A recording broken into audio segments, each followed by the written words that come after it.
ಗುರುರ್ಬ್ರಹ್ಮ ಗುರುರ್ವಿಷ್ಣು ಗುರುರ್ದೇವೋ ಮಹೇಶ್ವರಃ ಗುರುರೇವ ಪರಂ ಬ್ರಹ್ಮ ತಸ್ಮೈ ಶ್ರೀ ಗುರವೇ ನಮಃ. ಜನನೀಂ ಶಾರದಾಂ ದೇವೀಂ ರಾಮಕೃಷ್ಣಂ ಜಗದ್ಗುರುಂ ಪಾದಪದ್ಮೇ ತಯೋಶ್ರಿತ್ವಾ ಪ್ರಣಮಾಮಿ ಮುಹುರ್ಮುಹುಃ. ರಾಮಾಯ ರಾಮಭದ್ರಾಯ ರಾಮಚಂದ್ರಾಯ ವೇಧಸೇ ರಘುನಾಥಾಯ ಸೀತಾಯಾಃ ಪ್ರತಯೇ ನಮಃ.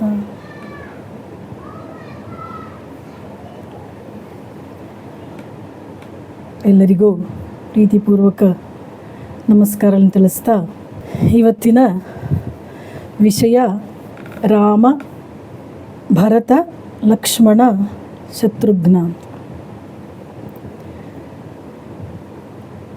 ಶ್ರೀಮದ್ ವಾಲ್ಮೀಕಿ ರಾಮಾಯಣ ಅಥವಾ ರಾಮಾಯಣ ಕಥೆ ನಮ್ಮೆಲ್ರಿಗೂ ಕೂಡ ಪರಿಚಯ ಇರುವಂಥ ಕಥೆಯೇ.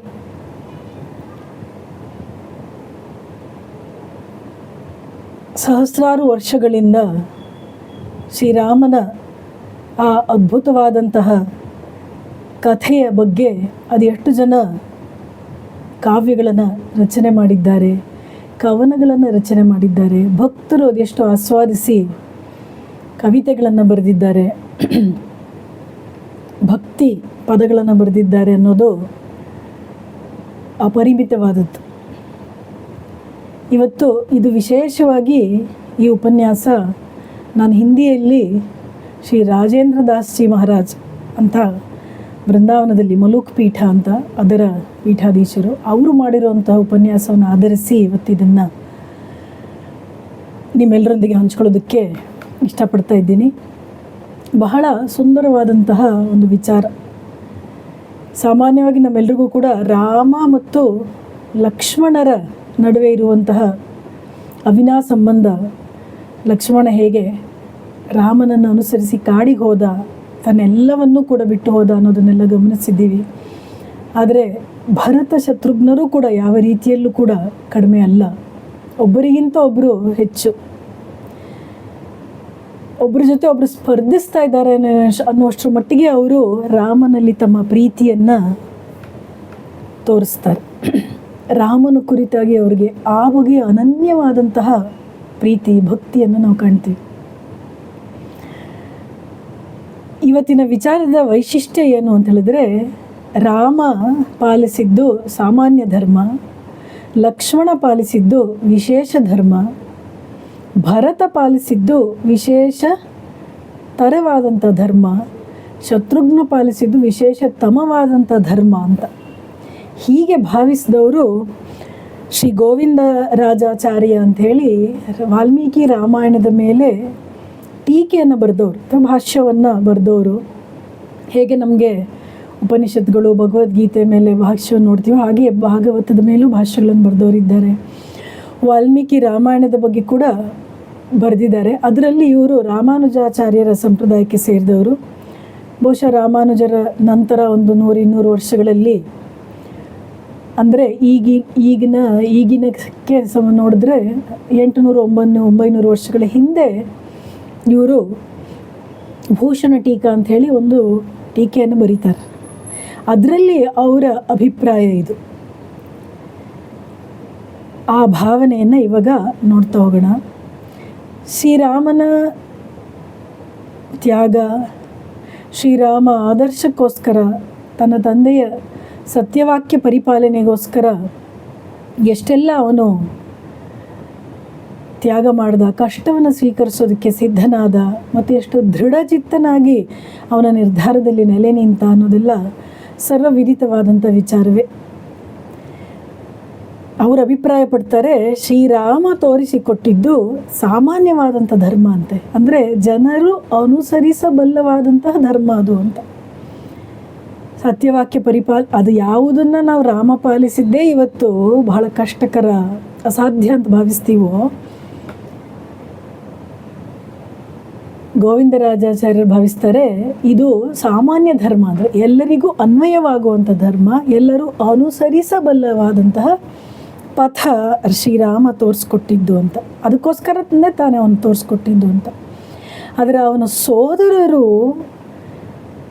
ಅವನಲ್ಲಿ ಇಟ್ಟಂತಹ ನಿಷ್ಠೆ, ಅವನಲ್ಲಿ ಇಟ್ಟಂತಹ ಭಕ್ತಿ, ತ್ಯಾಗ ಇದನ್ನೆಲ್ಲ ಗಮನಿಸಿದ್ರೆ ಇದು ಸಾಮಾನ್ಯವಾಗಿ ಪಾಲಿಸೋದಕ್ಕೆ ಭಾಳ ಕಷ್ಟ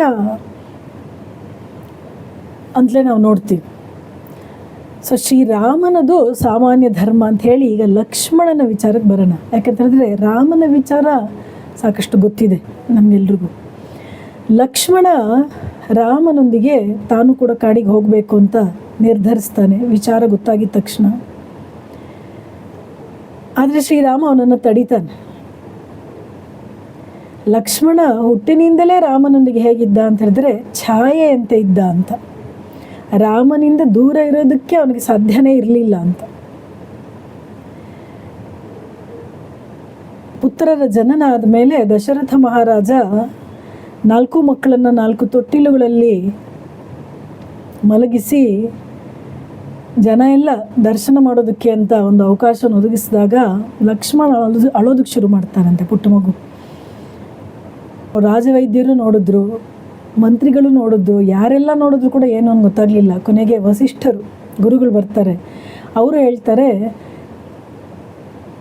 ಯಾರು ಎಷ್ಟು ಸಮಾಧಾನ ಮಾಡಿದ್ರೂ ಸುಮ್ಮನಾಗದೇ ಇರುವಂಥ ಮಗು ತಾಯಿನೇ ಎತ್ಕೊಂಡು ಓಡಾಡಿದ್ರು ಸುಮ್ಮನಾಗ್ತಾ ಇರಲಿಲ್ಲ. ತೊಟ್ಟಿಲಲ್ಲಿ ಮಲಗಿಸಿದ ತಕ್ಷಣ ಅಳ್ತಾ ಇದ್ದ. ಅವನನ್ನು ರಾಮನ ತೊಟ್ಟಿಲಲ್ಲಿ ಮಲಗಿಸಿ ಅಂತ ಹೇಳಿದ್ರೆ ಮಲಗಿಸಿದ ತಕ್ಷಣ ಲಕ್ಷ್ಮಣ ಸುಮ್ಮನಾಗ್ಬಿಟ್ಟಂತೆ. ಹುಟ್ಟಿನಿಂದಲೇ ಅವನಿಗೆ ತನ್ನ ಜೀವನ ಇರೋದೇ ರಾಮನ ಛಾಯೆಯಾಗಿ ತಾನು ಬದುಕುವುದರಲ್ಲಿ ಅಂತ ಹೇಳುವಂಥ ಅರಿವು ಭಾಳ ಸ್ಪಷ್ಟವಾಗಿತ್ತು ಅಂತ. ಹಾಗಾಗಿ ಯಾವಾಗ ರಾಮ ಅವನಿಗೆ, ಇಲ್ಲ ಆಲೋಚನೆ ಮಾಡು ಲಕ್ಷ್ಮಣ, ನೀನು ಇಲ್ಲಿ ಇರಬೇಕಾದ್ದು ಸರಿ ಅಲ್ವಾ, ಭರತ ಶತ್ರುಘ್ನರು ಈಗಿಲ್ಲ ಅಯೋಧ್ಯೆಯಲ್ಲಿ, ನಾನು ಈಗ ಕಾಡಿಗೆ ಹೊರಟ ಮೇಲೆ ನನ್ನ ತಂದೆಯ ಅವಸ್ಥೆ ನೋಡು, ಮೂರ್ಛಿತನಾಗ್ತಾ ಇದ್ದಾನೆ, ಸಂಪೂರ್ಣವಾಗಿ ಮಾನಸಿಕವಾಗಿ ದುರ್ಬಲನಾಗ್ಬಿಟ್ಟಿದ್ದಾನೆ, ತಾಯಿಂದಿರ ಕಷ್ಟ ನೋಡು, ಈಗ ನೀನು ಇಲ್ಲಿ ಇರಬೇಕಾದದ್ದು ಕರ್ತವ್ಯ ಅಲ್ವಾ, ಇದು ನಿನ್ನ ಧರ್ಮ ಅಲ್ವಾ ಅಂತ ಹೇಳಿದಾಗ ಲಕ್ಷ್ಮಣ ಹೇಳ್ತಾನೆ, ಹೌದು ರಾಮ, ನೀನು ಹೇಳೋದೇನೋ ಸರಿಯೇ, ಇದೇ ನನ್ನ ಧರ್ಮ, ನಾನಿಲ್ಲಿ ಇರಬೇಕಾದ ಧರ್ಮ. ಆದರೆ ಧರ್ಮ ಪಾಲನೆ ಒಬ್ಬ ಸತ್ತ ವ್ಯಕ್ತಿಗೋ ಅಥವಾ ಬದುಕಿರುವಂಥ ವ್ಯಕ್ತಿಗೋ ಅಂತ ಕೇಳ್ತಾನೆ. ಯಾಕಂತೇಳಿದರೆ ಶ್ರೀರಾಮ, ನೀನು ಇಲ್ಲಿಂದ ಹೋದ ತಕ್ಷಣ ನನ್ನ ಪ್ರಾಣ ಪಕ್ಷಿ ನೀನು ಹಿಂದೆನೇ ಬಂದ್ಬಿಡುತ್ತೆ, ಈ ಶರೀರದಲ್ಲಿ ಉಳಿಯೋದಿಲ್ಲ, ಆಮೇಲೆ ನಾನು ನೀನು ಹೇಳಿದ್ದನ್ನು ಹೇಗೆ ತಾನೇ ಪಾಲಿಸ್ಲಿ ಅಂತ ಉದ್ಗರಿಸ್ತಾನೆ. ಆಗ ಶ್ರೀರಾಮ ದಾರಿ ಕಾಣದೆ ಲಕ್ಷ್ಮಣನನ್ನು ತನ್ನ ಜೊತೆಗೆ ಬಾ ಅಂತ ಕರಿಬೇಕಾಗಿ ಬರುತ್ತೆ ಅಂತ. ಹೇಗೆ ಹೇಳ್ತಾನೆ ಲಕ್ಷ್ಮಣ ಅಂತ ಹೇಳಿದ್ರೆ, ಮೇರೆ ಪ್ರಭು ತುಮ ಗುರು ಪಿತು ಮಾತಾ ಜಾವು ಕಹಾ ತಜಿ ಪದ್ ಜಲಜಾತ. ಮೋರೆ ಪ್ರಭು ತುಮ ಗುರು ಪಿತು ಮಾತಾ, ನೀನೇ ನನ್ನ ಗುರು, ನೀನೇ ನನ್ನ ತಾಯಿ, ನೀನೇ ನನ್ನ ತಂದೆ, ನಾನು ಎಲ್ತಾನೇ ಹೋಗಲಿ, ತಜಿ ಪದ್ ನಿನ್ನ ಪಾದ ಪದ್ಮಗಳನ್ನು ಬಿಟ್ಟು ನಾನು ಎಲ್ತಾನೇ ಹೋಗಿ ಬದುಕೋದಕ್ಕೆ ಸಾಧ್ಯ ಇದೆ ರಾಮ, ಆಲೋಚನೆ ಮಾಡಿದ್ದೀಯ ನೀನು, ನನ್ನನ್ನು ಹೋಗು ಅಂತ ಹೇಳ್ತಾ ಇದೆಯಲ್ಲ ಅಂತ ಹೇಳ್ತಾನೆ. ಆಮೇಲೆ ತಾಯಿ ಸುಮಿತ್ರೆ ಹತ್ರ ಹೋಗ್ತಾನೆ ಅನುಮತಿ ತೆಗೆದುಕೊಂಡು ಹೋಗೋದಕ್ಕೆ. ಸುಮಿತ್ರೆ ಇನ್ನೂ ಅದ್ಭುತ. ಲಕ್ಷ್ಮಣ ಬಂದಿದ ತಕ್ಷಣ ಸುಮಿತ್ರೆ ಹೇಳ್ತಾಳೆ, ಅಮ್ಮ ನಾನು ಹೋಗಿ ಬರ್ತೀನಿ ಅಂತ ಹೇಳಿದಾಗ, ಲಕ್ಷ್ಮಣ ನೀನೇನೋ ರಾಮನೊಂದಿಗೆ ಕಾಡಿಗೆ ಹೋಗ್ತಾ ಇದೆಯಾ, ಅವನಿಗೋಸ್ಕರ ಹೋಗ್ತಾ ಇದೆಯಾ ಅಂತ ಭಾವಿಸ್ಬೇಡ. ನೋಡು, ನೆನ್ಪಿಟ್ಕೋ, ರಾಮ ಕಾಡಿಗೆ ಹೋಗ್ತಾ ಇರೋದೇ ನಿನಗೋಸ್ಕರ, ನಿನಗೆ ಅಂಥ ಒಂದು ಸೇವಾವಕಾಶವನ್ನು ಒದಗಿಸಿಕೊಡೋದಕ್ಕೋಸ್ಕರ ಅನ್ನೋದು ನೆನ್ಪಿಟ್ಕೋ. 14 ವರ್ಷ ಹಗಲು ರಾತ್ರಿ ರಾಮನೊಂದಿಗೆ ಇರ್ತಾ ಅವನ ಸೇವೆಯನ್ನು ಮಾಡೋದಕ್ಕೆ ನಿನಗೆ ಇದೊಂದು ಅವಕಾಶ. ಕೈಕೇಯಿ ಕೇಳಿದ್ಲು ಅನ್ನೋದೇನು ಮುಖ್ಯ ಅಲ್ಲ, ಅಥವಾ ದಶರಥನ ಮಾತನ್ನು ಸತ್ಯ ಮಾಡೋದಕ್ಕೆ ರಾಮ ಹೊರಟಿದ್ದಾನೆ ಅನ್ನೋದು ಅಲ್ಲ. ನನ್ನ ಅಭಿಪ್ರಾಯದಲ್ಲಿ ರಾಮ ಕಾಡಿಗೆ ಹೋಗ್ತಾ ಇರೋದು ಕೇವಲ ನಿನಗೋಸ್ಕರ. ಹಾಗಾಗಿ ಶ್ರೀರಾಮನ ಸೇವೆಯನ್ನು ಭಾಳ ಚೆನ್ನಾಗಿ ಮಾಡು ನೀನು ಅಂಥೇಳಿ ಆಶೀರ್ವದಿಸಿ ಲಕ್ಷ್ಮಣನನ್ನು ಕಳಿಸ್ಕೊಡ್ತಾಳೆ. ಇಂಥ ಮಹಾತಾಯಿಯವಳು ಅಂತ ಭಾವಿಸ್ಬೇಕು ನಾವು. ಇದಕ್ಕೆ ಸಂಬಂಧಪಟ್ಟಾಗೆ ನೆನಪಾಗ್ತಾ ಇದೆ, ರಾಮರಾವಣರ ಯುದ್ಧದಲ್ಲಿ ಲಕ್ಷ್ಮಣ ಮೂರ್ಛಿತನಾದಾಗ ಸಂಜೀವಿನಿ ತೆಗೆದುಕೊಂಬರೋದಕ್ಕೆ ಹನುಮಂತನನ್ನು ಕಳಿಸ್ಕೊಡ್ತಾರೆ. ಅಯೋಧ್ಯೆಯನ್ನು ದಾಟಿ ಹೋಗಬೇಕಾದ್ರೆ ಅಯೋಧ್ಯೆಯಲ್ಲಿ ಅವನನ್ನು ಹಿಡಿದಿಡ್ತಾರಂತೆ. ಮಾತನಾಡಿಸುವಾಗ ಹೀಗಾಗಿದೆ, ಲಕ್ಷ್ಮಣ ಮೂರ್ಛಿತನಾಗಿದ್ದಾನೆ, ಔಷಧ ತೆಗೆದುಕೊಂಡೋಗಿ ಬಂದಿದೆಯಾ ಅಂದಾಗ ಕೌಸಲ್ಯ ಹೇಳ್ತಾಳೆ, ರಾಮನಿಗೆ ಹೇಳು ಲಕ್ಷ್ಮಣನಿಲ್ಲದೆ ಅವನು ಅಯೋಧ್ಯೆಗೆ ಬರಬಾರ್ದು, ಲಕ್ಷ್ಮಣನನ್ನು ಸುರಕ್ಷಿತವಾಗಿ ಕರ್ಕೊಂಬಂದರೆ ಮಾತ್ರ ಅವನು ಅಯೋಧ್ಯೆಗೆ ಬರಬೇಕು ಅಂತ ಕೌಸಲ್ಯ ಹೇಳಿದ್ರೆ, ಸುಮಿತ್ರೆ ಹೇಳ್ತಾಳಂತೆ, ರಾಮನಿಗೆ ಹೇಳು ಹನುಮಂತ, ಸೀತೆಯನ್ನು ಸುರಕ್ಷಿತವಾಗಿ ಕರ್ಕೊಂಬರಲಿ ಸಾಕು, ಲಕ್ಷ್ಮಣ ಬರದೇ ಇದ್ರು ನನಗೆ ಇನ್ನೊಬ್ಬ ಮಗ ಶತ್ರುಘ್ನನಿದ್ದಾನೆ, ನನಗೇನು ಚಿಂತೆ ಇಲ್ಲ ಅಂತ ಹೇಳ್ತಾಳಂತೆ ಸುಮಿತ್ರೆ. ಹೆಜ್ಜೆ ಹೆಜ್ಜೆಗೂ ರಾಮಾಯಣದಲ್ಲಿ ನಾವು ನೋಡೋದು ನಿಸ್ವಾರ್ಥತೆಯ ಪರಾಕಾಷ್ಠೆಯನ್ನು. ಪ್ರತಿಯೊಬ್ಬರು ಕೂಡ ಇನ್ನೊಬ್ಬರ ಒಳಿತಿಗಾಗಿ, ಇನ್ನೊಬ್ಬರ ಸಂತೋಷಕ್ಕಾಗಿ, ಇನ್ನೊಬ್ಬರ ಒಂದು ಆನಂದಕ್ಕಾಗಿ ಬದುಕುವಂಥ ಪ್ರಯತ್ನ ಮಾಡ್ತಾರೆ. ತಮ್ಮ ಸ್ವಂತ ಸುಖದ ತ್ಯಾಗ ಇದರ ಹಿನ್ನೆಲೆಯಲ್ಲಿ ನಾವು ಸದಾ ನೋಡ್ತಾ ಇರ್ತೀವಿ. ಆಗ ಸುಮಿತ್ರೆ ರಾಮನಿಗೆ ಹೇಳ್ಕಳಿಸೋದು ಏನು ಅಂದರೆ, ಜಹಾ ರಾಮ್ ತಹ ಅವಧ್ ನಿವಾಸೋ ತಹೈ ದಿವಸ ಜಹಾ ಭಾನು ಪ್ರಕಾಶೋ. ರಾಮ ಎಲ್ಲಿದ್ದಾನೋ ಅಲ್ಲೇ ಅಯೋಧ್ಯೆ ಇರೋದು ಲಕ್ಷ್ಮಣ. ಹೇಗೆ ಎಲ್ಲಿ ಸೂರ್ಯನಿದ್ದಾನೋ ಅಲ್ಲಿ ಬೆಳಕಿರುವಂತೆ ಎಲ್ಲಿ ರಾಮ ಇದ್ದಾನೋ ಅದೇ ಅಯೋಧ್ಯೆ. ಹಾಗಾಗಿ ನೀನು ರಾಮನೊಂದಿಗೆ ಹೋಗು. ವಾಲ್ಮೀಕಿಗಳು ಬರೀತಾರೆ, ರಾಮಂ ದಶರಥಂ ವಿದ್ಧಿ ಮಾತರಂ ಜನಕಾತ್ಮಜಾಂ. ಲಕ್ಷ್ಮಣ, ರಾಮನನ್ನೇ ನಿನ್ನ ತಂದೆ ದಶರಥ ಅಂತ ಭಾವಿಸು. ನಾನು ನಿನ್ನ ತಾಯಿ ಅಲ್ಲ, ಜನಕಾತ್ಮಜಾಳಾದಂತಹ ಜಾನಕಿ ಸೀತಾಮಾತೆಯೇ ನಿನ್ನ ತಾಯಿ. ಹಾಗೆ ಭಾವಿಸ್ತಾ ಅಯೋಧ್ಯೆಯೇ ಕಾಡು ಅಥವಾ ಕಾಡೇ ಅಯೋಧ್ಯೆ. ಅಯೋಧ್ಯಾಂ ಅಟವೀಂ ವಿದ್ಧಿ ಗಚ್ಚ ತಾತ ಯಥಾ ಸುಖಂ. ಎಲ್ಲಿ ನಿನ್ನ ಅಣ್ಣ ಹೋಗ್ತಾನೋ ಅಲ್ಲಿ ಹೋಗು, ಅಲ್ಲೇ ಸುಖ ಇರೋದು ಅಂತೇಳಿ ಆಶೀರ್ವದಿಸಿ ಕಳಿಸ್ಕೊಡ್ತಾಳಂತೆ ಸುಮಿತ್ರೆ. ಹಾಗಾಗಿ ಅವನ ಆ ಒಂದು ಸೇವೆಯನ್ನು ಪರಿಗಣಿಸ್ತಾ ಹಗಲು ರಾತ್ರಿ ಅವನು ಎದ್ದಿರ್ತಾ ಇದ್ದ ಶ್ರೀರಾಮನ ಮತ್ತು ಸೀತೆಯನ್ನು ಕಾವಲು ಕಾಯ್ತಾ ಅನ್ನೋದನ್ನೆಲ್ಲ ನಾವು ನೋಡ್ತೀವಿ. ಸೊ ಇದನ್ನೆಲ್ಲ ಗಮನಿಸಿದಾಗ ನಮಗೆ ಲಕ್ಷ್ಮಣನ ಒಂದು ಧರ್ಮ ಏನಿದೆಯೋ ಅಥವಾ ಅವನು ಯಾವ ಕರ್ತವ್ಯವನ್ನು ಪಾಲಿಸಿದ್ನೋ ಇದು ಬಹಳ ವಿಶೇಷ ಅಂತ ಅನಿಸುತ್ತೆ ಅಂತ. ಇನ್ನು ಭರತನದು ಇನ್ನೂ ವಿಶೇಷವಾದದ್ದು. ಹಾಗಾಗಿ ವಿಶೇಷತರ, ವಿಶೇಷತರ, ವಿಶೇಷತಮ. ಭರತನದು ವಿಶೇಷತರವಾದದ್ದು ಅಂತ. ಅವನದೇನು ತತ್ ಸುಖ ಸುಖಿತ್ವಂ. ಅವನ ಸುಖದಲ್ಲೇ ನನ್ನ ಸುಖ ಅಂತ ಭಾವಿಸುವಂಥ ಭಾವ ಭರತನದು ಅಂತ. ಅವನು ಎಂತಹ ಮಹಾಪುರುಷ ಅಂತ ಹೇಳಿದ್ರೆ, ಅಯೋಧ್ಯೆಗೆ ಬಂದ ಮೇಲೆ ತನ್ನ ತಾಯಿ ಹೇಳಿದ್ದನ್ನು ಧಿಕ್ಕರಿಸ್ದ. ಕೌಸಲ್ಯೆ, ಸುಮಿತ್ರೆ, ಮಂತ್ರಿಗಳು, ಅಯೋಧ್ಯೆಯ ಜನ ಎಲ್ಲರೂ ಹೇಳ್ತಾರೆ, ರಾಮ ಅಂತೂ ಹೊರಟಾಯ್ತು, ಇನ್ನೇನು ರಾಮ ಬರೋ ತನಕ ನೀನು ಅಯೋಧ್ಯೆಯಲ್ಲಿ ಆಳು, ನಮ್ಮನ್ನೆಲ್ಲ ನೋಡ್ಕೋ ಅಂತೆಲ್ಲ ಹೇಳಿದಾಗಲೂ ಕೂಡ ಅವನು ಆಗೋದಿಲ್ಲ ಅಂತ ದೃಢ ಸ್ವರದಲ್ಲಿ ಹೇಳ್ತಾನೆ. ಕೊನೆಗೆ ರಾಜಗುರುಗಳಾದಂಥ ವಸಿಷ್ಠರು ಕೂಡ ಅವನನ್ನು ಯಾವಾಗ, ಈಗ ಅನಿವಾರ್ಯಪ್ಪ, ಸಿಂಹಾಸನವನ್ನು ಖಾಲಿ ಬಿಡುವಂತಿಲ್ಲ, ನೀನೇ ರಾಜನಾಗಬೇಕು ಅಂತ ಹೇಳಿದಾಗ ಭರತ ಹೇಳುವಂಥ ಮಾತು ಬಹಳ ಮಾರ್ಮಿಕವಾಗಿದೆ. ವಸಿಷ್ಠರು ಹೇಳ್ತಾರೆ, ಈ ರೀತಿಯಲ್ಲಿ ನನ್ನ ಹಿಂದೆ ಯಾರೂ ನನ್ನನ್ನು ಮಾತಾಡ್ಸಿರ್ಲಿಲ್ಲ ಅಂತ. ವಸಿಷ್ಠರು ಸೂರ್ಯವಂಶ ಪ್ರಾರಂಭವಾದಾಗಲಿಂದಲೂ ಕೂಡ ಆ ಸೂರ್ಯವಂಶದ ಗುರುಗಳಾಗಿದ್ದಾರೆ, ರಾಜಗುರುಗಳಾಗಿದ್ದಾರೆ. ಹಾಗಾಗಿ ಎಷ್ಟು ಸಹಸ್ರ ವರ್ಷಗಳಿಂದ ಎಷ್ಟೋ ರಾಜರಿಗೆ ಮಾರ್ಗದರ್ಶನ ಕೊಡ್ತಾ ವಸಿಷ್ಠರು ಬದುಕನ್ನು ನಡೆಸಿರ್ತಾರೆ. ಅವ್ರು ಹೇಳ್ತಾರೆ, ಭರತನಂತೆ ನನಗೆ ಯಾರೂ ಕೂಡ ಈ ರೀತಿಯಲ್ಲಿ ಹೇಳಿರಲಿಲ್ಲ, ಆದರೆ ಅವನು ಹೇಳಿದ್ದಂತೂ ಸತ್ಯ ಅಂತ. ಭರತ ಏನು ಹೇಳ್ತಾನೆ, ಗುರುಗಳೇ ಇವರೆಲ್ರಿಗೂ ಬುದ್ಧಿ ಇಲ್ಲ, ಏನೋ ಹೇಳ್ತಾರೆ ಅಂತ ಹೇಳೋದಾದರೂ ಕೂಡ ನಿಮ್ಮ ಬುದ್ಧಿಗೆ ಏನಾಗಿದೆ ಗುರುಗಳೇ, ನೀವು ಕೂಡ ಈ ಮಾತನ್ನು ಹೇಳ್ತಾ ಇದ್ದೀರಲ್ಲ, ಹೇಗೆ ತಾನೇ ನಾನು ರಾಜ್ಯವನ್ನು ಸ್ವೀಕರಿಸಲಿ, ಹೇಗೆ ತಾನೇ ನಾನು ಸಿಂಹಾಸನದ ಮೇಲೆ ಕೂತ್ಕೊಳ್ಳಿ. ಆದರೆ ಇದು ನಿಮ್ಮ ತಪ್ಪಲ್ಲ, ನನ್ನ ಅಪರಾಧ ಎಷ್ಟು ದೊಡ್ಡದಾಗಿದೆ, ನನ್ನ ಪಾಪ ಎಷ್ಟು ತುಂಬಿಕೊಂಡಿದೆ ಅಂತ ಹೇಳಿದ್ರೆ ನಿಮ್ಮ ಬಾಯಲ್ಲೂ ಕೂಡ ಈ ರೀತಿಯಲ್ಲಿ ಮಾತು ಬರ್ತಾ ಇದೆ. ನೀವು ನಿಮ್ಮ ದೋಷ ಏನೂ ಇಲ್ಲ ಗುರುಗಳೇ, ಇದು ನನ್ನದೇ ಒಂದು ದೊಡ್ಡ ಪಾಪ ಇದು. ಹಾಗಾಗಿ ಈಗ ನೀವು ಮಾತಾಡ್ತಾ ಇದ್ದೀರಾ, ನನ್ನನ್ನು ಸಿಂಹಾಸನದ ಮೇಲೆ ಕುಳಿತುಕೋ ಅಂತ ಹೇಳ್ತಾ ಇದ್ದೀರಾ, ಇದು ಯಾವ ರೀತಿಯಲ್ಲಿ ಸರಿ ಇದೆ ಹೇಳಿ ಅಂತ ಹೇಳ್ತಾನಂತೆ ಭರತ. ಗುರುಗಳಿಗೆ ಅದು ನಿಂದೆ ಅನ್ನಿಸ್ಲೇ ಇಲ್ಲ, ಅದು ಅವ್ರಿಗೆ ಸ್ತುತಿನೇ ಅಂತ ಅನ್ನಿಸ್ತಂತೆ. ಯಾಕಂದರೆ ಭರತನ ಹೃದಯದ ಭಾವನೆಗಳು ನೋಡುವವ್ರು ಪ್ರತಿಯೊಬ್ಬರಿಗೂ ಕೂಡ ಅರ್ಥವಾಗ್ತಾ ಇತ್ತು. ಅಷ್ಟು ಅವನ ಹೃದಯ ಪರಿತಪಿಸ್ತಾ ಇತ್ತು. ಅಷ್ಟು ಕಣ್ಣೀರಿಡ್ತಾ ಇದ್ದ ಭರತ. ಯಾವ ಅಯೋಧ್ಯೆಯ ಜನ ಭರತ ಅಯೋಧ್ಯೆಗೆ ಬಂದಾಗ ಅವನನ್ನು ನೋಡೋದಕ್ಕೆ ಇಷ್ಟಪಡಲಿಲ್ವೋ, ನೋಡಿದ್ರೆ ಮಾತನಾಡಿಸ್ಬೇಕಾಗತ್ತೆ ಅಂಥೇಳಿ ಎಲ್ಲರೂ ತಮ್ಮ ಮನೆಯೊಳಗೆ ಹೋಗಿ ಸೇರಿಕೊಂಡ್ರು.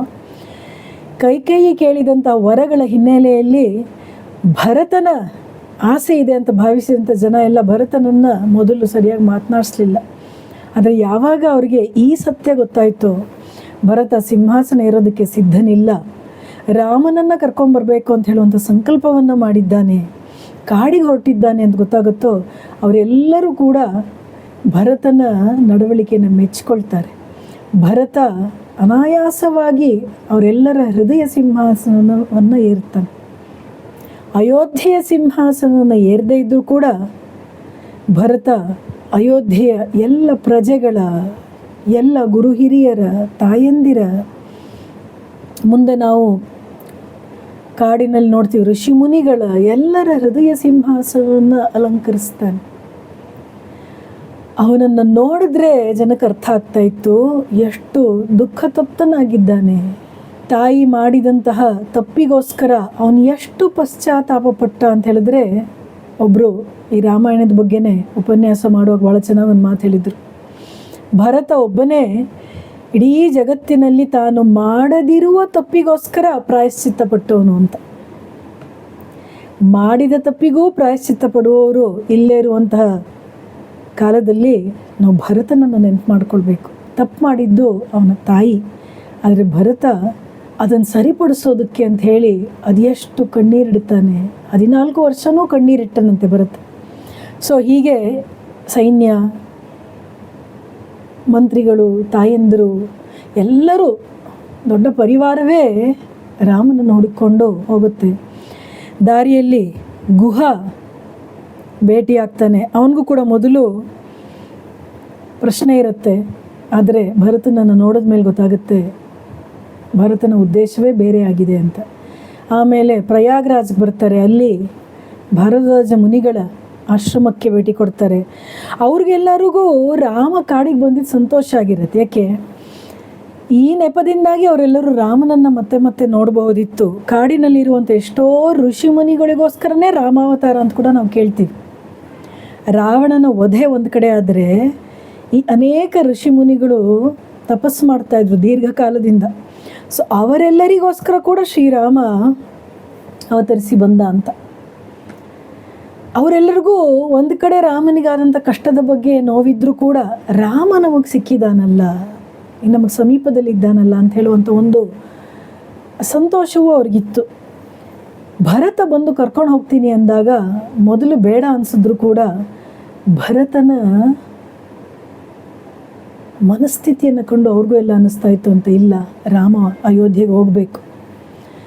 ಭರತ ಮಾತಿಗೆ ರಾಮ, ಶ್ರೀರಾಮ ಅಂತ ಅವನು ಹೃದಯ ವಿದ್ರಾವಕವಾದಂಥ ಧ್ವನಿಯಲ್ಲಿ ಕರೀತಾ ಇದ್ದರೆ ಪ್ರತಿಯೊಬ್ಬರಿಗೂ ಅನ್ನಿಸ್ತಾ ಇತ್ತಂತೆ, ರಾಮ ಬೇಗ ಹೋಗ್ಬಿಡಲಿ ಅಯೋಧ್ಯೆಗೆ, ಭರತನೊಂದಿಗೆ ಹೋಗಲಿ. ಈ ಭರತನನ್ನು ಸಮಾಧಾನ ಮಾಡುವವರಾದರೂ ಯಾರು? ಅದೊಂದೇ ದಾರಿ ಇರೋದು ಅಂತೇಳಿ ಅವರೆಲ್ಲರೂ ಕೂಡ ಭರತನ ಪರವಾಗಿಬಿಟ್ರು. ಚಿತ್ರಕೂಟಕ್ಕೆ ಭರತ ಮತ್ತು ಅವನ ಜೊತೆ ಎಲ್ಲರೂ ಕೂಡ ಬಂದ ಮೇಲೆ ಅಲ್ಲಿ ಕೂಡ ಭರತ ಕಣ್ಣೀರ್ಗರೆದು ಅಣ್ಣ ಶ್ರೀರಾಮನನ್ನು ಕರೀತಾನೆ. ಅದಕ್ಕೆ ಮೊದಲು ಕೂಡ ಬಹುಶಃ ಯಾರೋ ಕೇಳಿದಾಗ, ಯಾಕೆ ನೀನು ಸಿಂಹಾಸನ ಒಲ್ಲೆ ಅಂತೀಯ, 14 ವರ್ಷ ನೀನು ರಾಜ್ಯ ಮಾಡು, ಆಮೇಲೆ ಅಣ್ಣನಿಗೆ ವಾಪಸ್ ಕೊಟ್ಬಿಡು ಅಂತ ಹೇಳಿದಾಗ ಭರತ ಭಾಳ ಸುಂದರವಾಗಿ ಒಂದು ಮಾತನ್ನು ಹೇಳ್ತಾನೆ. ನಾವು ಸ್ವೀಕರಿಸಿದ್ದನ್ನು ದೇವರಿಗೆ ನೈವೇದ್ಯ ಕೊಡೋದಿಲ್ಲ, ನೈವೇದ್ಯ ಕೊಡೋ ಮೊದಲು ನಾವು ಯಾವುದೇ ರುಚಿಯನ್ನು ನೋಡೋದಿಲ್ಲ. ಹಾಗೆ ಸಿಂಹಾಸನವನ್ನು ಏರಿ ನಾನು ರಾಜ್ಯ ಭೋಗವನ್ನು ಅನುಭವಿಸಿದ ಮೇಲೆ ಅದು ನನ್ನ ಅಣ್ಣನಿಗೋಸ್ಕರ ಬಿಟ್ಕೊಡ್ಲ, ಅದು ಹೇಗೆ ತಾನೇ ಸರಿ ಹೋಗುತ್ತೆ ಅಂತ ಪ್ರಶ್ನೆ ಮಾಡಿರ್ತಾನೆ ಭರತ. ತಾನು ಉಪಭೋಗ ಮಾಡಿದ ಮೇಲೆ ಅದು ಅಣ್ಣನಿಗೆ ಕೊಡೋದಕ್ಕೆ ಯೋಗ್ಯವಾಗಿರೋದಿಲ್ಲ ಅಂಥೇಳಿ ಭಾವನೆ ನೋಡ್ಬೇಕು ನಾವು, ಎಷ್ಟು ಸುಂದರವಾಗಿದೆ ಅಂತ. ಹಾಗೆ ಈಗ ರಾಮನ ಮುಂದೆ ಬಂದಾಗಿದೆ ಅದ್ಭುತವಾದಂತಹ ಮಿಲನ. ಅದೇ ಒಂದು ವಿಶೇಷವಾದಂಥ ಕಥೆ. ಮೊದಲು ಭರತನ ಬಗ್ಗೆ ಸಂಶಯಪಟ್ಟ ಲಕ್ಷ್ಮಣ ಕೂಡ ಗಮನಿಸ್ತಾನೆ, ಭರತ ಅದು ಎಷ್ಟು ದುಃಖಿಸ್ತಾ ಇದ್ದಾನೆ, ರಾಮನನ್ನು ಕರ್ಕೊಂಡು ಹೋಗಬೇಕು ಅನ್ನೋ ವಿಚಾರದಲ್ಲಿ ಅವನು ಎಷ್ಟು ಪ್ರಾಮಾಣಿಕನಾಗಿದ್ದಾನೆ ಅನ್ನೋದು ಲಕ್ಷ್ಮಣನಿಗೂ ಗೊತ್ತಾಯಿತು. ಲಕ್ಷ್ಮಣ ಸೀತೆಯರು ಕೂಡ ಮನಸ್ಸಿನಲ್ಲಿ ಅದೇ ಭಾವ ಅಂತೆ, ಭರತನಿಗೋಸ್ಕರ ಆದರೂ ರಾಮ ಅಯೋಧ್ಯೆಗೆ ಹೋಗಬೇಕು ಅಂತ. ತಾವು ಕಾಡಿನಲ್ಲಿರೋದಕ್ಕೆ ಸಿದ್ಧರಿದ್ದರೂ ಕೂಡ ಭರತನ ಈ ವಿಲಾಪವನ್ನು ನೋಡಿ ಅವರಿಗೆ ತಡ್ಕೊಳಕ್ಕಾಗ್ತಾ ಇರಲಿಲ್ಲ, ಮನಸ್ಸಿನಲ್ಲೇ ಅನ್ನಿಸ್ತಾ ಇತ್ತಂತೆ.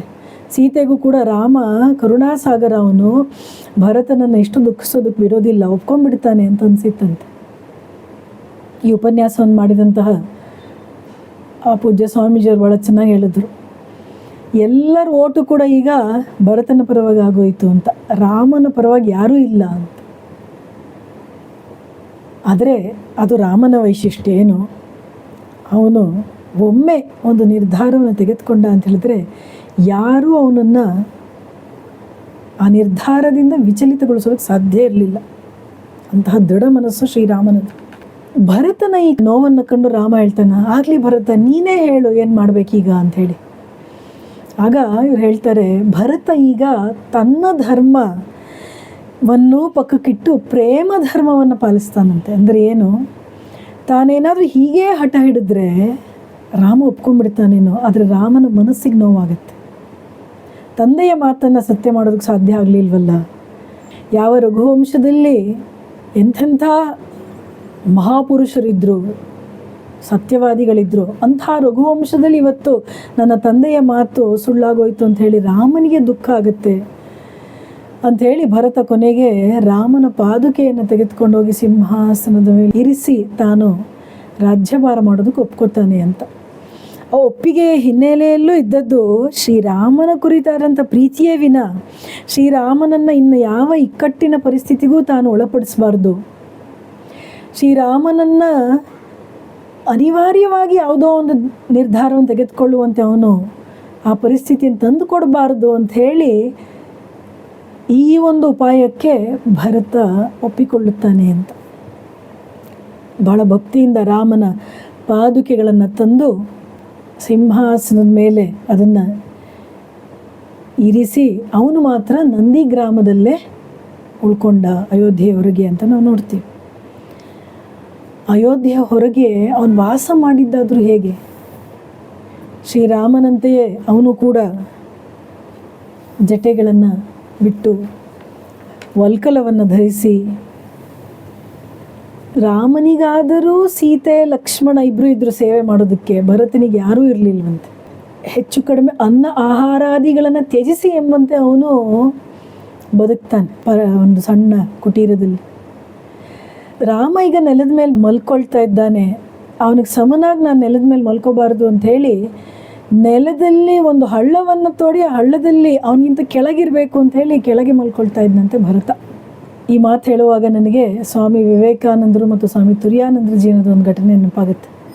ಸ್ವಾಮಿ ವಿವೇಕಾನಂದರು ಅಮೇರಿಕದಲ್ಲಿ ರಿಜ್ಲಿ ಮ್ಯಾನರ್ ಅಂತ ಒಂದು ಮನೆ ಇರುತ್ತೆ, ಒಂದು ಫಾರ್ಮ್ ಹೌಸ್ ನ್ಯೂಯಾರ್ಕ್ ಹೊರಗೆ. ಅಲ್ಲಿ ಫ್ರ್ಯಾಂಕ್ ಲೆಗೆಟ್ನ ಮನೆ ಅದು, ಅಲ್ಲಿ ಉಳ್ಕೊಂಡಿರ್ತಾರೆ. ಸ್ವಾಮಿ 2ನೇ ಬಾರಿ ಅಮೇರಿಕಕ್ಕೆ ಹೋದಾಗ ಸ್ವಾಮಿ ತುರಿಯಾನಂದರು ಅವ್ರ ಜೊತೆಗೆ ಬಂದಿದ್ದರು. ಒಂದು ಕೋಣೆಯಲ್ಲಿ ಸ್ವಾಮಿ ವಿವೇಕಾನಂದರು, ಮತ್ತೊಂದು ಕೋಣೆಯಲ್ಲಿ ಸ್ವಾಮಿ ತುರಿಯಾನಂದರು. ಸ್ವಾಮಿ ತುರಿಯಾನಂದರು ನೆಲದ ಮೇಲೆ ಮಲ್ಕೋತಾರಂತೆ. ಯಾಕೆ ಅಂತ ಹೇಳಿದ್ರೆ ಪಕ್ಕದ ಕೋಣೆಯಲ್ಲಿ ಸ್ವಾಮಿ ವಿವೇಕಾನಂದರು ಮಂಚದ ಮೇಲೆ ಮಲಗಿದ್ದಾರೆ, ಅವ್ರ ಜೊತೆಗೆ ನಾನು ಮಂಚದ ಮೇಲೆ ಮಲ್ಕೊಳ್ಬಾರ್ದು ಅಂಥೇಳಿ ಶ್ರೀರಾಮಕೃಷ್ಣರ ನೇರ ಶಿಷ್ಯರು. ಸ್ವಾಮಿ ವಿವೇಕಾನಂದರ ಗುರುಭಾಯಿಗಳವರು, ಶಿಷ್ಯರು ಕೂಡ ಅಲ್ಲ, ಆದರೂ ಕೂಡ ಅವ್ರು ನೆಲದ ಮೇಲೆ ಮಲ್ಕೊಳ್ತಾ ಇದ್ರು ಅಂತ ನಾವು ನೋಡ್ತೀವಿ. ಹಾಗೆ ಭರತ 14 ವರ್ಷ ಯಾವ ಸುಖವನ್ನೂ ಅನುಭವಿಸದೆ, ಅಯೋಧ್ಯೆಯೊಳಗೂ ಹೋಗದೆ, ಹೊರಗೆ ಇರ್ತಾ ತನ್ನ ಕರ್ತವ್ಯಗಳನ್ನು ಪಾಲಿಸ್ತಾ ಇದ್ದ ಅಂತ. ಯಾರನ್ನೂ ಭೇಟಿ ಆಗ್ತಾ ಇರಲಿಲ್ಲ ಅಂತ, ಶತ್ರುಘ್ನನನ್ನು ಬಿಟ್ಟರೆ ಯಾರನ್ನೂ ಭೇಟಿ ಆಗ್ತಾ ಇರಲಿಲ್ಲ. ಎಲ್ಲರೂ ಹೇಳೋ ಮೊದಲೇ ಹೋಗಿ ಸ್ನಾನ ಮಾಡ್ಕೊಂಬಂದುಬಿಡ್ತಾ ಇದ್ದಂತೆ, ನನ್ನ ಮುಖ ಯಾರೂ ನೋಡಬಾರ್ದು. ಜೊತೆಗೆ ಅವನಿಗೆ ಕಣ್ಣೀರನ್ನು ತಡೆ ಹಿಡಿಯೋದಕ್ಕೆ ಆಗ್ತಾ ಇರಲಿಲ್ಲ ಅಂತ. ಯಾವಾಗಲೂ ಕಣ್ಣೀರು ಹರಿಯೋದು. ಶ್ರೀರಾಮನನ್ನು ಸ್ಮರಿಸ್ತಿ, ಎಂಥ ರಾಮನನ್ನು, ಅರಮನೆಯಲ್ಲಿರಬೇಕಾದವನನ್ನು ಹಿರಿಯಣ್ಣನಾಗಿ ಸಿಂಹಾಸನದ ಮೇಲೆ ಇರ್ತಾ ಅಯೋಧ್ಯೆಯ ಜನರಿಗೆಲ್ಲ ಆನಂದವನ್ನು ಕೊಡ್ತಾ ಎಲ್ಲರನ್ನು ರಮಿಸಬೇಕಾಗಿರುವಂಥ ಶ್ರೀರಾಮ ಕಾಡಿನಲ್ಲಿದ್ದಾನಲ್ಲ, ಅದನ್ನು ನೆನಪು ಮಾಡ್ಕೊಳ್ತಾ ಕಣ್ಣೀರನ್ನು ಸುರಿಸ್ತಾ ಇದ್ದ ಭರತ ಅಂತ ನಾವು ನೋಡ್ತೀವಿ. ಅವನು ಭೇಟಿ ಆಗ್ತಾ ಇದ್ದಿದ್ದು ಶತ್ರುಘ್ನನನ್ನು ಮಾತ್ರ ಅಂತ ನೋಡಿದ್ವಿ. ಶತ್ರುಘ್ನ ಈ ಒಂದು ಕಂಪ್ಯಾರಿಸನಲ್ಲಿ ಬಹಳ ಮೇಲ್ಮಟ್ಟಕ್ಕೆ ಬರ್ತಾನೆ. ಸಾಮಾನ್ಯ ಧರ್ಮ, ವಿಶೇಷ ಧರ್ಮ, ವಿಶೇಷತರ ಧರ್ಮ, ವಿಶೇಷತಮ ಧರ್ಮ ಅಂತ. ಅವನಿಗೆ ತಂದೆ ದೂರ ಆದ, ಅಣ್ಣ ರಾಮ ದೂರ ಆದ, ಇನ್ನು ಭರತ, ಲಕ್ಷ್ಮಣ ರಾಮನನ್ನು ಅನುಸರಿಸಿದಂತೆ ಶತ್ರುಘ್ನ ಭರತನನ್ನು ಅನುಸರಿಸ್ತಾ ಇದ್ದ. ಅಂಥ ಭರತ ಕೂಡ ಇವಾಗ ಅವನಿಗೆ ದಿನದಲ್ಲಿ ಒಂದೇ ಸತಿ ಸಿಗ್ತಾ ಇರೋದು. ರಾಜ್ಯಭಾರದ ಎಲ್ಲ ಜವಾಬ್ದಾರಿಯನ್ನು ಕೂಡ ಅವನೀಗ ಶತ್ರುಘ್ನನಿಗೆ ವಹಿಸ್ಬಿಟ್ಟಿದ್ದಾನೆ ಭರತ.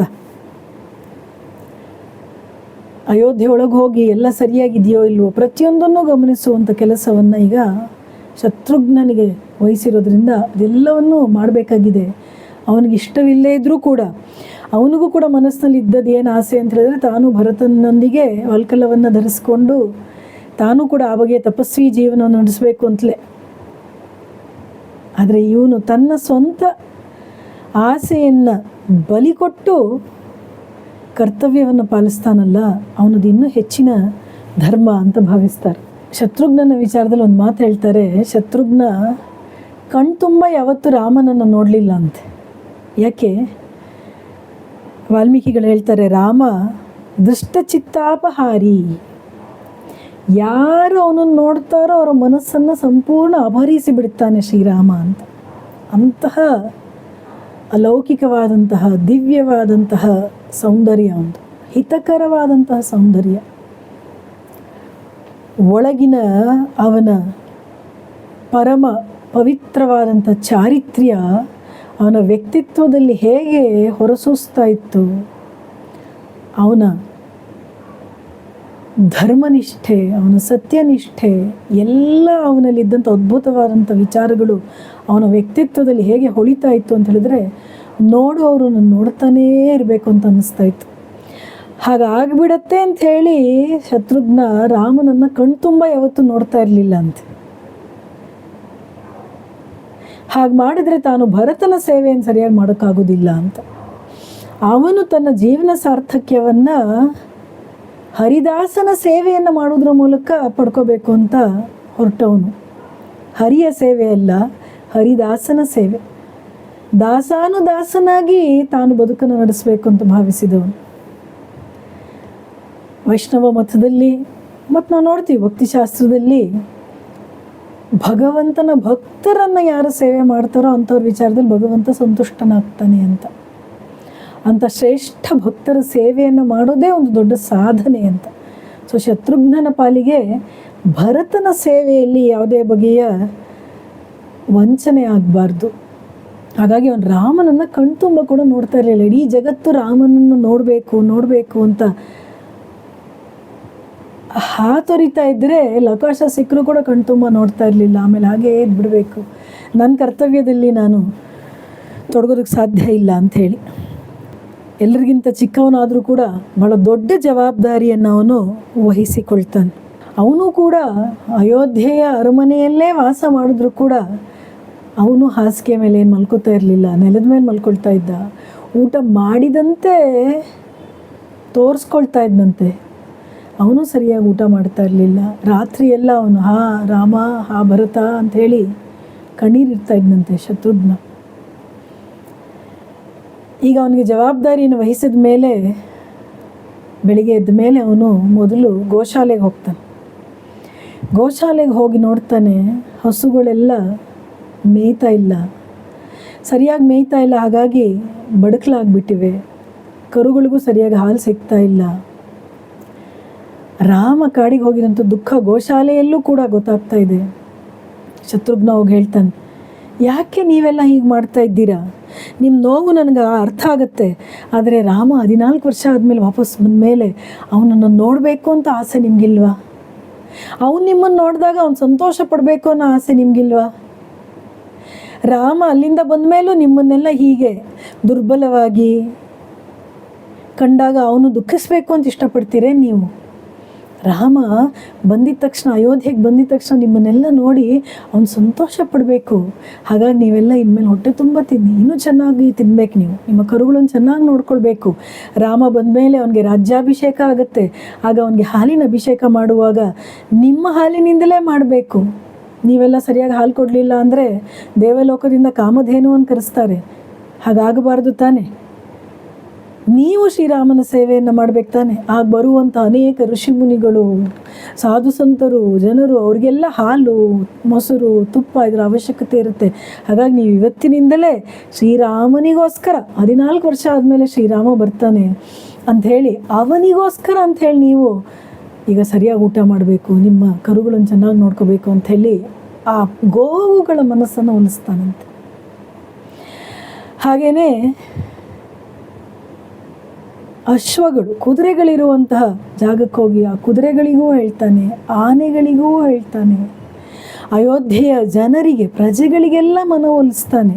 ನೀವು ರಾಮ ಬರೋ ಹೊತ್ತಿಗೆ ಅಯೋಧ್ಯೆಯನ್ನು ಹೇಗೆ ನಿರ್ಮಾಣ ಮಾಡಿರಬೇಕು, ಇಡೀ ನಗರವನ್ನು ಎಷ್ಟು ಚೆನ್ನಾಗಿ ಇಟ್ಕೊಳ್ಬೇಕು ಅಂಥೇಳಿ ಪ್ರತಿಯೊಂದು ವೃತ್ತಿಯಲ್ಲಿರುವವರೆಗೂ ಕೂಡ ಅವನು ಹೋಗಿ ಅವರನ್ನೆಲ್ಲ ಸ್ಫೂರ್ತಿಗೊಳಿಸ್ತಾನೆ. ಶತ್ರುಘ್ನ ಒಳಗೆ ನೋವು ಎಷ್ಟೇ ಇದ್ದರೂ ಕೂಡ ಹೊರಗಡೆಗೆ ಧೈರ್ಯವಾಗಿರ್ತಾ ಅವರನ್ನೆಲ್ಲ ತಮ್ಮ ತಮ್ಮ ಕರ್ತವ್ಯಗಳ ಕಡೆಗೆ ಗಮನ ಕೊಡುವಂತೆ ಮಾಡ್ತಾನೆ. ಈ ಕಡೆ ತಾಯಂದ್ರ ಕಡೆಗೆ ಬರ್ತಾನೆ. ಮಂತ್ರಿಗಳಿಗೆಲ್ಲನೂ ಕೂಡ ಅವನೇ ಮನವೊಲಿಸೋದು, ಅವರೆಲ್ಲ ಕರ್ತವ್ಯಗಳನ್ನು ಮಾಡಲಿ ಅಂತೇಳಿ. ಕೌಸಲ್ಯನ್ನು ನೋಡೋದಕ್ಕೆ ಬರ್ತಾನೆ.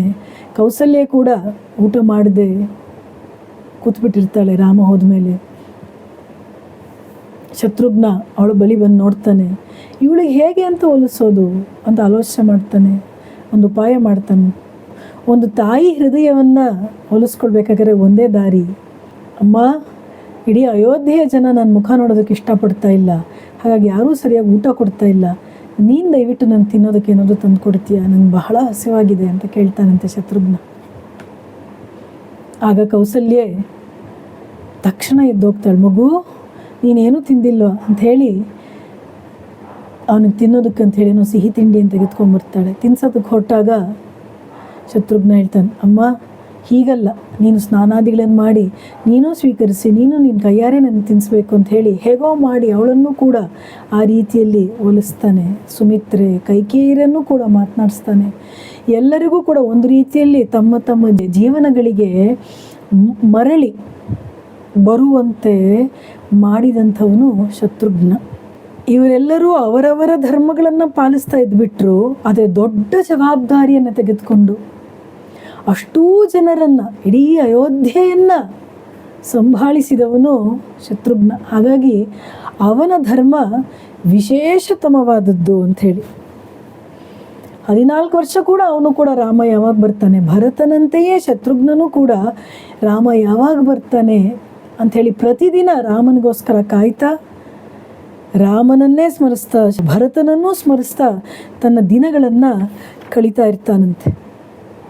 ಶತ್ರುಘ್ನ ಯಾಕೆ ಬಹಳ ವಿಶೇಷ ಆಗ್ತಾನೆ ಅಂತ ಹೇಳಿದ್ರೆ, ರಾಮ ವಾಪಸ್ಸು ಬಂದು ರಾಜನಾದ ಮೇಲೂ ಕೂಡ ಶತ್ರುಘ್ನನನ್ನು ರಾಮ ಮಥುರ ಇರುವಂಥ ಇವತ್ತು ಜಾಗ ಇದೆಯಲ್ಲ, ಅಲ್ಲಿ ಲವಣಾಸುರ ಅಂತ ಒಬ್ಬ ಅಸುರ ಇರ್ತಾನೆ. ಅವನನ್ನು ಸಂಹಾರ ಮಾಡಿ ಅಲ್ಲಿರುವಂತಹ ಜನರನ್ನೆಲ್ಲ ಸರಿ ಮಾಡಿ ರಾಜ್ಯವನ್ನು ಸರಿಯಾಗಿ ನೋಡ್ಕೋಬೇಕು ಅಂತೇಳಿ ಅವನನ್ನು 12 ವರ್ಷ ಕಳಿಸ್ಕೊಟ್ಟಿರ್ತಾನಂತೆ ಅಯೋಧ್ಯೆಯಿಂದ ದೂರ. ಅಂತಹ ಒಂದು ತ್ಯಾಗಕ್ಕೂ ಕೂಡ ಸಿದ್ಧನಿದ್ದ ಶತ್ರುಘ್ನ. ಅಂದರೆ ಇಲ್ಲಿ ಎಷ್ಟರ ಮಟ್ಟಿಗೆ ಅಹಂಭಾವದ ತ್ಯಾಗ ಆಗಿರಬೇಕು ಅಂತ ಭಾವಿಸಿ ನೋಡಿ. ತನ್ನತನ ಅನ್ನೋದು ಏನೂ ಇಲ್ಲ. 14 ವರ್ಷ ಭರತನಿಗೋಸ್ಕರ ಅವನು ಭರತನಿಂದಲೇ ದೂರ ಇದ್ದ. ರಾಮ ಬಂದ ಮೇಲೆ ಅವನೊಂದಿಗೆ ಈಗಲಾದರೂ ಇರಬೇಕು ಅಂತ ಭಾವಿಸಿದ್ರೆ ರಾಮ ಅವನನ್ನು 12 ವರ್ಷ ಕಳಿಸ್ಕೊಡ್ತಾನಂತೆ. ಮಥುರೆ ಇರುವಂಥ ಜಾಗದಲ್ಲೇ ಶತ್ರುಘ್ನ ಇದ್ದಿದ್ದು ಅಂತ ನಾವು ನೋಡ್ತೀವಿ. ಮಥುರೆಯ ರಾಮಲೀಲೆ ಭಾಳ ಪ್ರಸಿದ್ಧ ಅಂತ ಹೇಳ್ತಾರೆ. ಯಾಕೆ ಅಂತ ಹೇಳಿದ್ರೆ, ಅವನು ಅಲ್ಲಿ ಲವಣಾಸುರನನ್ನು ಸಂಹಾರ ಮಾಡಿ ಆದಮೇಲೆ ಎಲ್ಲ ರಾಜ್ಯಭಾರ ಎಲ್ಲ ಚೆನ್ನಾಗಿ ನಡೀತಾ ಇರಬೇಕಾದ್ರೆ ಅವನು ಮತ್ತೆ ರಾಮನ ನೆನಪಾಗೋದಕ್ಕೆ ಪ್ರಾರಂಭ ಆಗುತ್ತಲ್ಲ, ಆಗ ಈ ರಾಮಲೀಲೆಯನ್ನು ನೋಡ್ತಾ ಇರುವಂಥ ದಿನಾಗಲೂ ಆ ರೀತಿಯಲ್ಲಾದರೂ ಸಮಾಧಾನ ಮಾಡ್ಕೋಬೇಕು ಅಂಥೇಳಿ ದೂರ 12 ವರ್ಷ ಇದ್ದರೂ ಕೂಡ ರಾಮ ಸ್ಮರಣೆ ಅವನಲ್ಲಿ ನಿತ್ಯ ನಿರಂತರ ನಡೀತಾ ಇತ್ತು ಅಂತ. ಆಲೋಚನೆ ಮಾಡಿ ನೋಡಿ, ಈ ಮೂವರು ಸೋದರರು, ಕಿರಿಯ ಸೋದರರಲ್ಲಿ ಅಣ್ಣನ ಬಗ್ಗೆ ಇರುವಂತಹ ಪ್ರೀತಿಯ ಆಳ, ಭಕ್ತಿಯ ಅಗಾಧತೆ, ಇದನ್ನು ನಾವು ಯಾವ ರೀತಿಯಲ್ಲಿ ಅಳತೆ ಮಾಡೋದಕ್ಕೆ ಸಾಧ್ಯ ಇದೆ ಅಂತ. ನಮ್ಮ ಸಾಮಾನ್ಯವಾದ ಮನಸ್ಸಿನ ಅಳತೆ ಗೋಲನ್ನು ಮೀರಿರುವಂಥದ್ದಿದು. ಹಾಗಾಗಿ ಅವರು ಗೋವಿಂದರಾಜಾಚಾರ್ಯರು ಹೇಳೋದು, ರಾಮ ಪಾಲಿಸಿದ್ದಾದರೂ ಸಾಮಾನ್ಯ ಧರ್ಮ, ಆದರೆ ಅವನ ಸೋದರರು ಪಾಲಿಸಿದ್ದಿದೆಯಲ್ಲ ಇದು ಮತ್ತೇನು, ವಿನಮ್ರತೆಯಿಂದ, ವಿಧೇಯತೆಯಿಂದ, ಒಂದು ಕಿಂಚಿತ್ತೂ ಕೂಡ ಇಷ್ಟವಿಲ್ಲ ಅಂತ ಹೇಳುವಂತಹ ಅಭಿಪ್ರಾಯವಿಲ್ಲದೆ ಪೂರ್ಣ ಮನಸ್ಸಿನಿಂದ ಹೃತ್ಪೂರ್ವಕವಾಗಿ ರಾಮನಿಗೋಸ್ಕರ ನಮ್ಮ ಸರ್ವಸ್ವನೇ ರಾಮ. ಆಲೋಚನೆ ಮಾಡಿದ್ರೆ ವಯಸ್ಸಿನಲ್ಲ ಅವ್ರು ಯಾರೂ ಕೂಡ ಅಷ್ಟೇನೇ ಚಿಕ್ಕವರೇನಲ್ವಲ್ಲ. ನಾಲ್ವರು ಕೂಡ ಒಬ್ಬರಾದ್ಮೇಲೆ ಒಬ್ಬರು ಹುಟ್ಟಿದವರೇ. ಆದರೂ ಕೂಡ ಅಣ್ಣ ಶ್ರೀರಾಮ ಅಂತ ಹೇಳುವಂಥ ಭಾವ ಯಾಕೆ ಅಂತಂದರೆ ಅವನ ಅಣ್ಣನ ವ್ಯಕ್ತಿತ್ವ ಆಗಿತ್ತು ಅಂತ.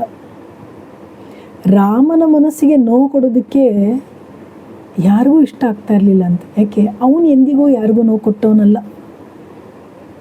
ಅಷ್ಟು ಎಚ್ಚರವಾಗಿ ಬದುಕಿದನು ಶ್ರೀರಾಮ. ತನ್ನ ಒಂದು ಮಾತಿನಿಂದಾಗಲಿ, ತನ್ನ ಒಂದು ನೋಟದಿಂದಾಗಲಿ, ತನ್ನ ಯಾವುದೇ ಚರ್ಯದಿಂದಾಗಲಿ ಯಾರ ಮನಸ್ಸನ್ನೂ ಕೂಡ ನೋಯಿಸದೆ ಬದುಕಿದವನು ಶ್ರೀರಾಮಚಂದ್ರ ಅಂತ. ಸೊ ಅಂಥ ಶ್ರೀರಾಮಚಂದ್ರನನ್ನು ನಾವು ಕೂಡ ಅಷ್ಟೇ ಚೆನ್ನಾಗಿ ನೋಡ್ಕೋಬೇಕು ಅವನನ್ನು ಅಂತ ಭಾವಿಸಿ, ಈ ಮೂವರು ಸೋದರರು ಕೂಡ ಅವನನ್ನು ಸೇವಿಸಿರುವಂತಹ ಬಗೆ ಅನುಪಮವಾದದ್ದು, ಅದ್ವಿತೀಯವಾದದ್ದು, ಎರಡನೇ ಮಾತೇ ಇಲ್ಲ. ಇಂತಹ ಸೋದರರ ಕಥೆಯನ್ನು ಕೇಳೋದು, ಹೇಳೋದು, ಸ್ಮರಿಸೋದು, ಧ್ಯಾನಿಸೋದು, ಇದೇ ಒಂದು ನಮ್ಮ ಮನಸ್ಸಿಗೆ ಒಂದು ದೊಡ್ಡ ಸಂಸ್ಕಾರ, ಅಥವಾ ನಮ್ಮ ಮನಸ್ಸನ್ನು ಶುದ್ಧಗೊಳಿಸುವಂತಹ ಒಂದು ದಾರಿ ಇದು. ಮಾನವೀಯ ಸಂಬಂಧಗಳು ಎಷ್ಟು ಸೂಕ್ಷ್ಮವಾಗಿರಬೇಕು, ಪರಸ್ಪರ ಭಾವನೆಗಳು ಹೇಗಿರಬೇಕು, ಒಬ್ಬರು ಇನ್ನೊಬ್ಬರಿಗೋಸ್ಕರ ಅಂಥೇಳಿ ಕಷ್ಟ ಸಹಿಸೋದಕ್ಕೆ ಹೇಗೆ ಸಿದ್ಧರಾಗಿರಬೇಕು, ಇನ್ನೊಬ್ಬರಿಗೋಸ್ಕರ ಅಂತ ಭಾವಿಸಿದಾಗ ನಮ್ಮ ಸ್ವಂತ ಆಸೆ ಆಕಾಂಕ್ಷೆಗಳನ್ನು ಬಲಿ ಕೊಡೋದಕ್ಕೆ ಹೇಗೆ ಹಿಂಜರಿಬಾರ್ದು, ಜವಾಬ್ದಾರಿಗಳನ್ನು ತೆಗೆದುಕೊಳ್ಳುವಲ್ಲಿ ಹೇಗೆ ನಾವು ಯಾವತ್ತೂ ಕೂಡ ಹಿಂದುಳಿಬಾರ್ದು. ಹೀಗೆ ಈ ಸೋದರರ ಕಥೆಯಲ್ಲಿ ಎಷ್ಟು ಪಾಠಗಳನ್ನು ನಾವು ಕಲಿಯೋದಕ್ಕೆ ಸಾಧ್ಯ ಇದೆ. ಒಂದ ಎರಡ, ಭಗವಂತನನ್ನು ಪಡಿಬೇಕು ಅಂತ ಹೊರಟಿರುವಂತಹ ಆಧ್ಯಾತ್ಮಿಕ ಸಾಧಕರ ಪಾಲಿಗಂತೂ ದೂರ ಇದ್ದರೂ ಕೂಡ ರಾಮ ಹೇಗೆ ಅವರ ಮನಸ್ಸಿನಿಂದ ಕಣ್ಮರೆ ಆಗಲಿಲ್ವೋ, ಹಾಗೆ ನಮ್ಮ ಇಷ್ಟ ದೇವತೆಯನ್ನು ನಮ್ಮ ಹೃದಯದಲ್ಲಿ ಪ್ರತಿಷ್ಠಾಪಿಸಿಕೊಳ್ಳುವಂತಹ ಪ್ರಯತ್ನ, ಅದಕ್ಕೂ ಕೂಡ ಇದೊಂದು ದಾರಿದೀಪ ಅಂತ ಹೇಳ್ತಾ ಇವತ್ತಿನ ಈ ಸತ್ಸಂಗ ಕಾರ್ಯಕ್ರಮವನ್ನು ಇಲ್ಲಿ ಮುಕ್ತಾಯಗೊಳಿಸೋಣ. ಎಲ್ಲರಿಗೂ ಪ್ರೀತಿಪೂರ್ವಕವಾದಂಥ ಶುಭಾಶಯಗಳು. ಜಯ ರಾಮಕೃಷ್ಣ.